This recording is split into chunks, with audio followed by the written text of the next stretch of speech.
Gentlemen, welcome to the first show. It is a beautiful Tuesday, the 15th day into the month of December 2020, counting down with just 16 days. 16 okubanga omwezi tugukuba wali n'omwaka nga tugukuba wali. What I want to say is that thank you so very much for always sticking around on STV n'okulaba shows zaffe zonna okuva ku the first show mpaka ku mawulire agasembayo STV Select News ku ssaawa 2:45 okola no kyatenda okubanga weekumidde ku STV programming yaffe yekyasinze in the land because kasotandika ne first show tukuvuga mpaka olunaku oluzibira era toba na nsonga lwaki oswitchinga obanga okwata remote okukyusa ku TV endala kubanga ffe tusinga. Amanya nze Simon Chris Makanga era nga sikola nzekka nkola ne bannange okuli. Well, a very good morning, ladies and gentlemen. Welcome to the first show. My name is Latifa Hamid.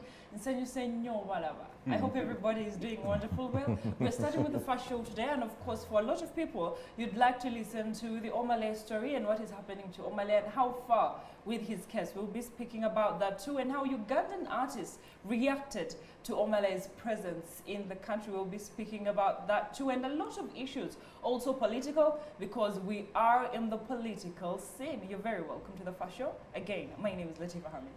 Assalamu alaikum wa rahmatullahi wa barakatuh. Manya Tarik nkata Aziz, tribe Ugandan, ako Chris ya Keravide.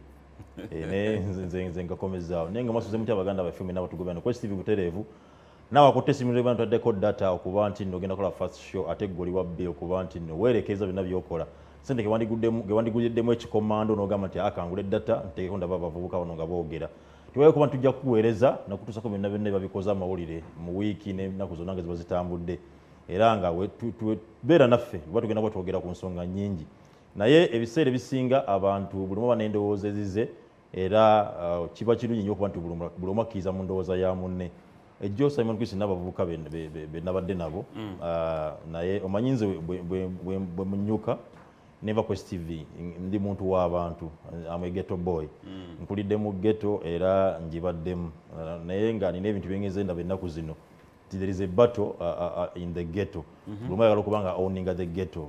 Waliwo ghetto gladiator Bobi Wine Kyagulanyi ayagala okuba nti agi owninga agamba yiye President Museveni ayagala ku owninga ghetto. So there's so much in the ghetto. Buli ayagala okuba nti agi owninga. Ajjo nabuza Latifa nti what is so special in the ghetto? So when I left this place here yesterday, abantu bavuka badde batulaba nga tu discussing about the ghetto.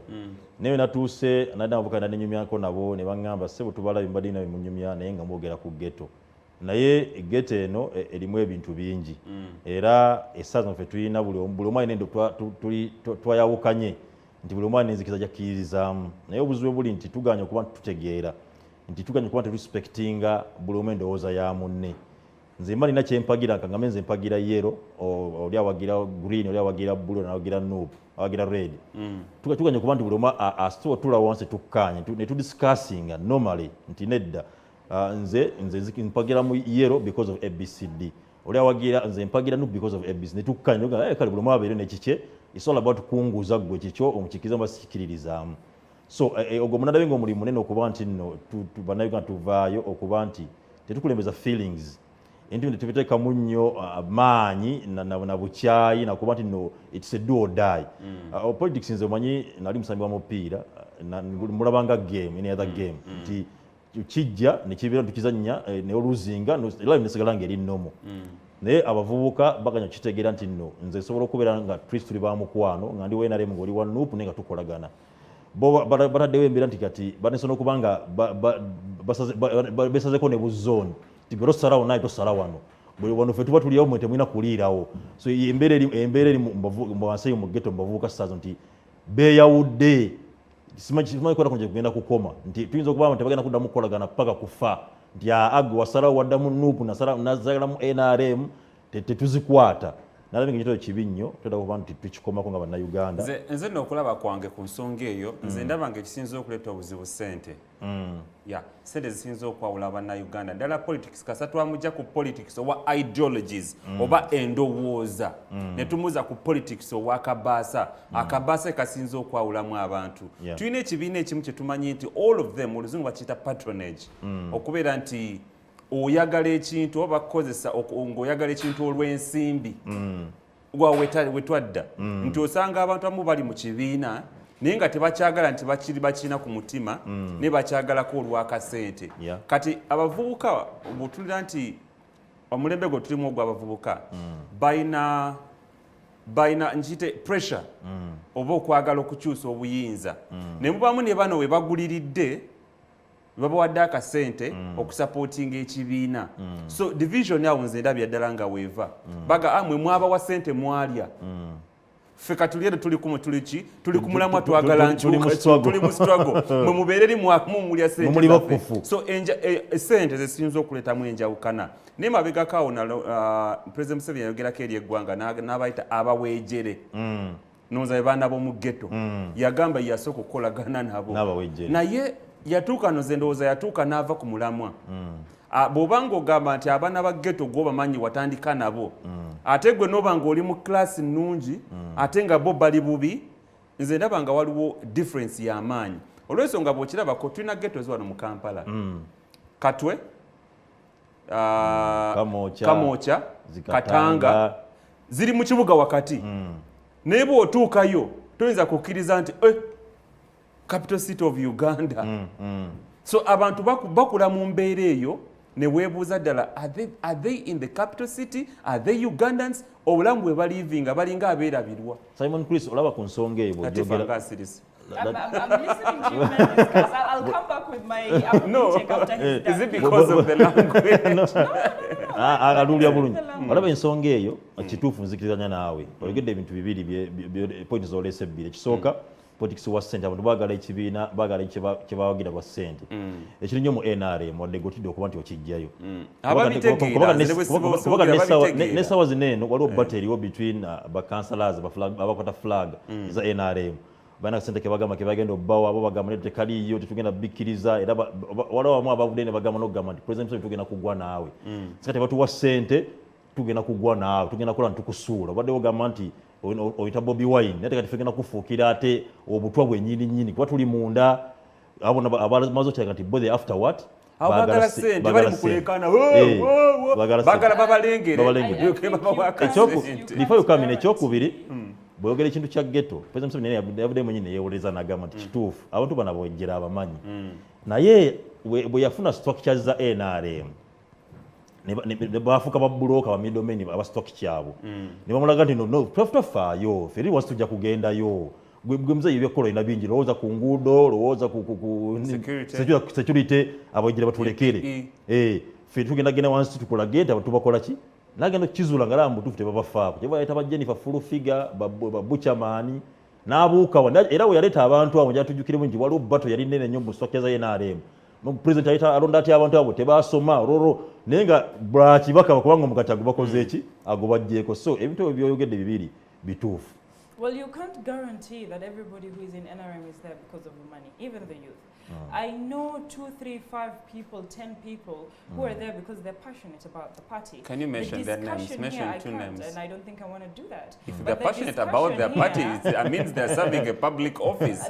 So you can mention their names. They're not. You can't really say, and it's an allegation that is uncalled for, because everybody has the right to support the party they think is good for them, and it doesn't have to be money for them. Well, I'm speaking this with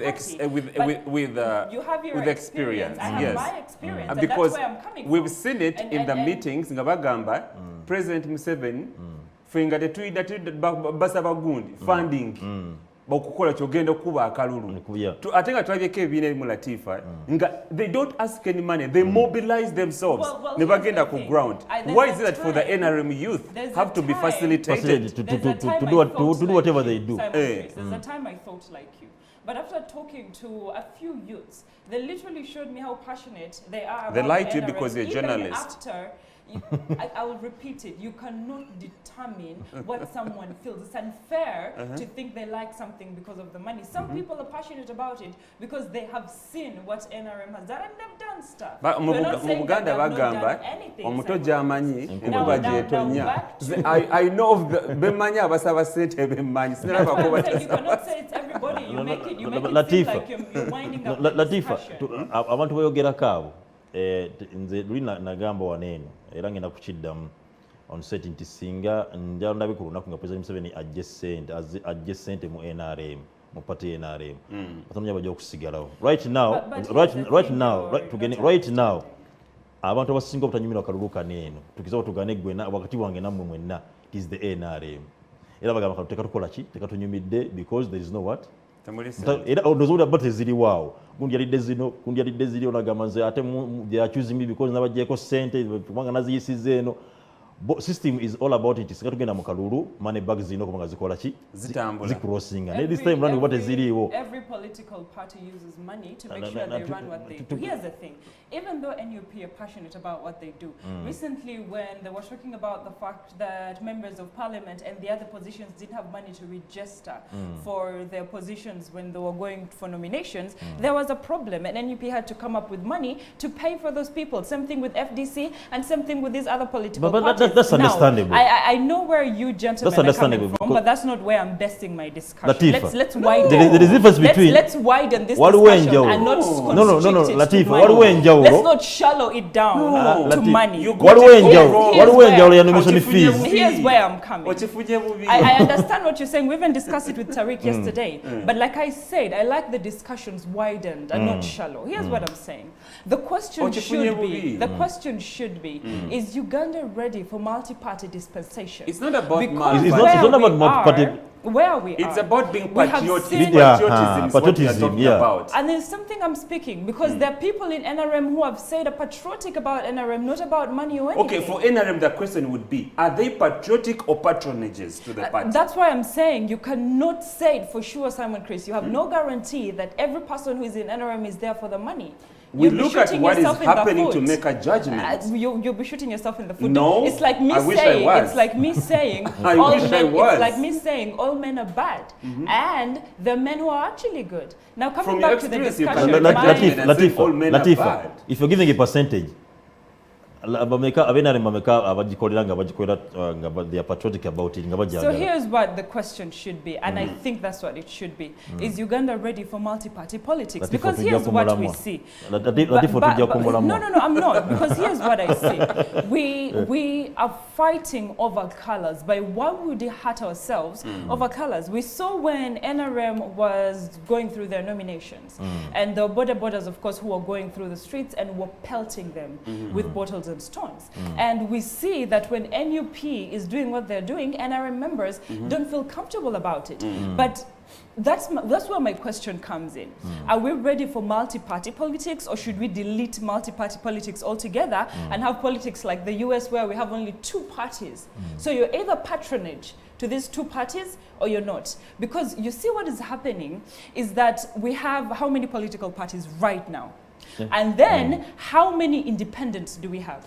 Banji nyo. Abantu bavudde from mulamwa of going through a political party to saying if I don't go through the primaries of this political party, ngenda kuvamu mbere independent. But is that how? Because if you look at the numbers right now, by independents basingako, even those ones who are in political parties, they are more in number. The truth is, if you bring that kind of a discussion that is quite different from what Tarik had initiated, because his was about being patriotic to the party or being patronage to the party. But if you're talking about multi-party political dispensation that we are into right now, whether it does make sense or it doesn't, that could be a different discussion. No, Tarik's discussion came from the point that there's disunity in the ghetto between people having two political parties that they like and people not understanding each other's ideologies. That's where Tarik came from. And it brings me to the same discussion of multi-party politics. Before I go into that. Andrew Mwenda said, and his point was, see, the problem with NUP, and I will start with NUP, is that when someone does not like NUP in particular, there's no field for making you understand. It's insult after insult after insult. The moment you don't understand the ideologies of NUP. And Andrew Mwenda said that only shows that the youth in NUP actually do not have talent that can be employed. See, if you are not NUP and I am NUP and I can sit down and convince you, Tarik, that you as the youth, it's time for you to leave NRM as a party. It has been there for 35 years. It hasn't done much. And it's time for you to come to to NUP, and I feel like it's the new party, and we're going to lead things, and the youthful people in there. If I convince you to join, that's a marketable skill, because that is sales. But the more you know how to convince, that is sales. That means it's a marketable skill. And we're missing that among the youth that are now going to take power. And that argument that they're having in the ghetto is about how can you, a youth, support NRM? Are you dumb? Are you stupid? Don't you see what is going on? Latifa, when I hear you speak that way, to a certain extent, I agree with you. And I've seen it happen. Inti mubavubuka betulina kati mu kiseera kino bw'oba tosupportinga NUP bakulabanga atali ku mulamwa. Like an enemy of the state. That's the right word, enemy of the state. Which state? Which state? The NUP state. They have a state. The truth is, tulina okuzuukuka. Now I'm speaking as a journalist. Tulina okuzuuka, and this message I want it to go to the abaana b'omu ghetto. Benjagala bafune message eno. Oli bw'aba tawagira NUP, tekimujja kubeera nti simu na Uganda. Okay? Naye alina endowooza ye ng'omwana nga muna Uganda. Bw'aba wagira NRM mumuleke. What I want to kyenjagala obbakubiriza baganda bange aba wansi downtown.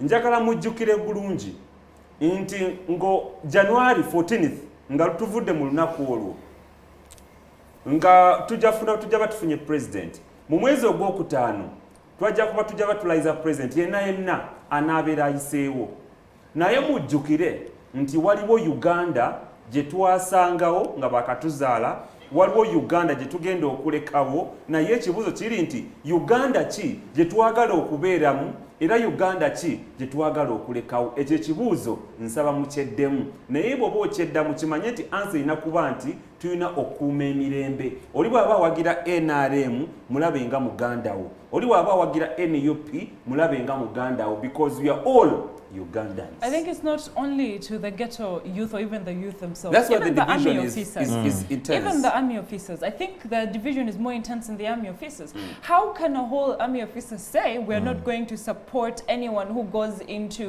becomes the president of Uganda because we are supporting the sitting government? That's not how it's supposed to be. The army is supposed to serve the country, of course protect the sitting president, but the moment he leaves, you're supposed to support the one who is currently there. So there's no way they can come up and say, Turanye Ntalo in Luero, and we're not going to leave the seat for someone who wasn't there with us. For crying out loud, you've made your sacrifice. I know. And you've been there for 35 years. And even if someone changes, at the end of the day, that change happens and you have to come and support the other sitting. Is all about ensonga y'okuba nti nno commander in chief is the sitting president. So bwekibanga ebiragiro akyakomandinga nga ebiragiro bikyava eno kubanga they're there to balina okuservinga sitting president abaaliko essaawa ezo kati obanga essaawa zino aliko is then akyali commander in chief awo ndaba nga waliwo tebayinza kutabulawo kuba nti bagenda mumukolera kubanga wabanga yakyali. There are a number of policies that need to be changed. The second policy of the president making decisions to pick people and giving them to be seconded, because you cannot say no to the fact that the president gave people to be seconded. So at the end of the day, some things need to be changed, because you cannot pick people to run electoral commission as the president. That means you're making them a little bit biased in their decision. No, not even a little bit. The process is not a little bit. All the way. Oh yeah. No, the process is president bamuweereza amanya n'alondako n'agaweereza parliament for vetting. Kitegeeza parliament yesalawo nti ani agenda okukulira electoral commission. Which parliament? Don't take us back to changing of the constitution. Don't take us back to changing of the constitution. It's not a topic that we want to go through right now. But there's something I wanted to talk about. Latifa ine kintu kyayogeddeko ekya multi-party political dispensation, whether we need it or not. Whether we are ready for it. We are ready for it. We are not even, tukibaddemu kuva 2005. Kuba twagenda mu referendum, ne tukuba ne kiraga ne tuyiseewo, tuzze mu nfuga ey'ebibiina ebingi. Naye tetwakitegeera.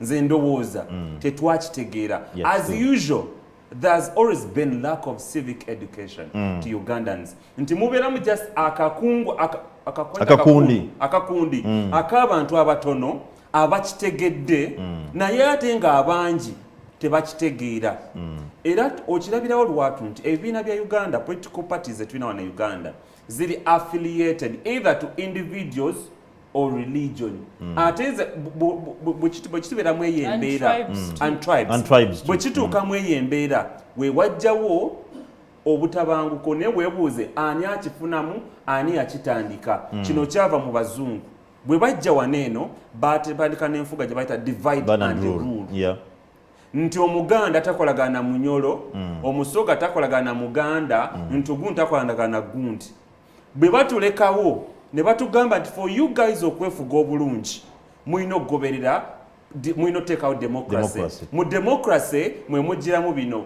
periodic elections mubeeramu multi-party political dispensation buli omu abeera n'endowooza y'ebiki biki ebyo naye ekigendererwa kyali kya tukiipinga nga tuli divided. Abakulembeze abaddako nabo ne bakola ne bakitambulirako olw'ensonga bakifunamu bwe bakulaba nga gw'omuganda tokolagana munyolo eri abaala akifunamu okiraba naye ng'ekituufu kiri nti singa tujja political parties ne tuzijja okubeera nga ziri affiliated to individuals oba tribes oba religion nti bw'olaba NRM eri affiliated to President Museveni singa President Museveni avaawo olwaleero NRM esigalawo laba ekiri mu FDC kano Dr. Kizza Besigye tali mu kalulu niye look at amaanyi bagalina ng'aga Besigye nedda tululira NUP eri affiliated to Kyagulanyi singa Bobi avaawo NUP esigalawo okimanyi n'abantu abasinga they believe in the principle mu NUP abakiza mu principle naye bw'ogamba bana bagamba totubuulira soko tunayo UPC bo manifesto bagitunda mu NRM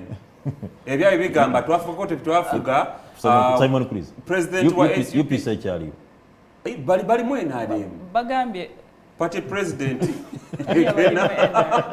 mukyala we bamuwa omulimu government minister wa Kampala but here's the thing Bobi Wine redefined multi-party politics and when he redefined it a lot of people didn't understand but then recently NRM followed suit and they're actually supporting a DP member instead of the NRM member and it only shows that they've learned that this thing can happen Latifa tebayize buyizi NRM okuba nti supportinze DP member kisolo yekyotera balina internal wrangles zaabwe bakola kifiiriza so tubavudde gano because Mpalanyi akoze buli Kyagulanyi yavudde n'agamba nti nno kasano omuvubuka Ayume is a good man era asobola okukola the same applies to Kadaga ate naffe tuwakana abantu bakozi Kyagulanyi byasonzeeko naye bano aba NRM bo bakirese kineno because they are fighting their own but that's what I'm saying at the end of the day have you ever seen it before have you ever seen it before that NRM will choose another party member to lead so many times and when they do that then the NRM leaders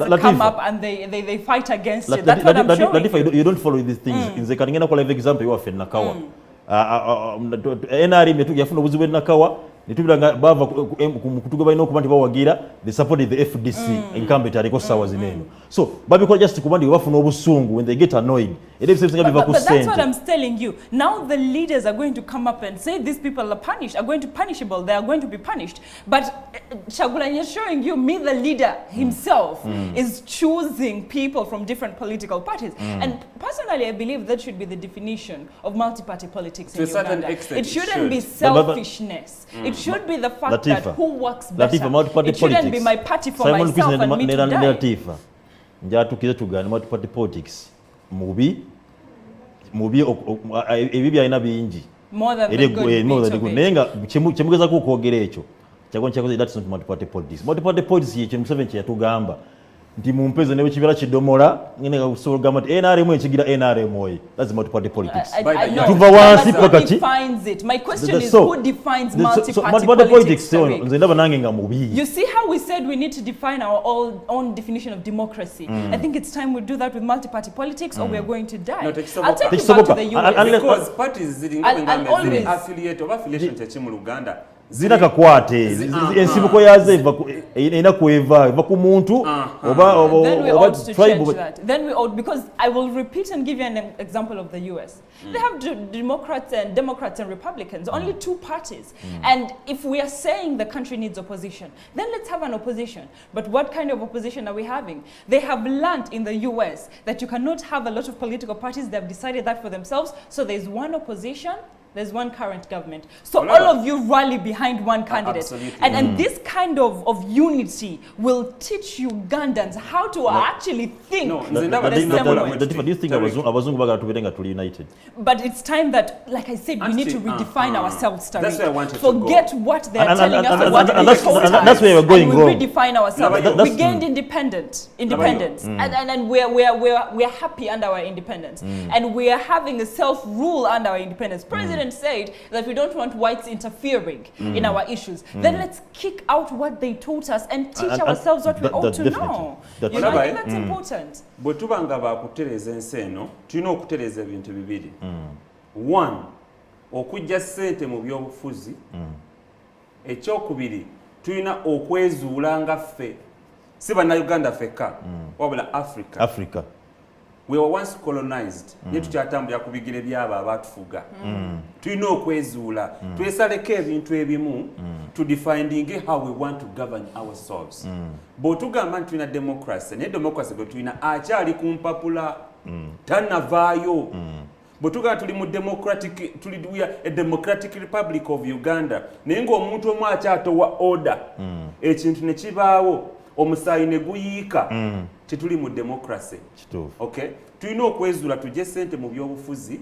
Tumanye nti kati bwe bama tupate political dispensation tetukolera. What can we opt for? And these things can be done by ffe. Ngaffe. Abavubuka benjogerako. Because there's a generation that is fading out. Kiwemu emyaka 2. Abantu abali 8 kati bajja beera 10 batono. Abali 7 myaka 2 from now. Bajja beera nga bali 9 bijja okuba abatono. Abali 6 bajja beera 8 bajja kubeera abatono. Kyevula ngamba abavubuka tuzuukuke. 20 years from now teziri wala nnyo.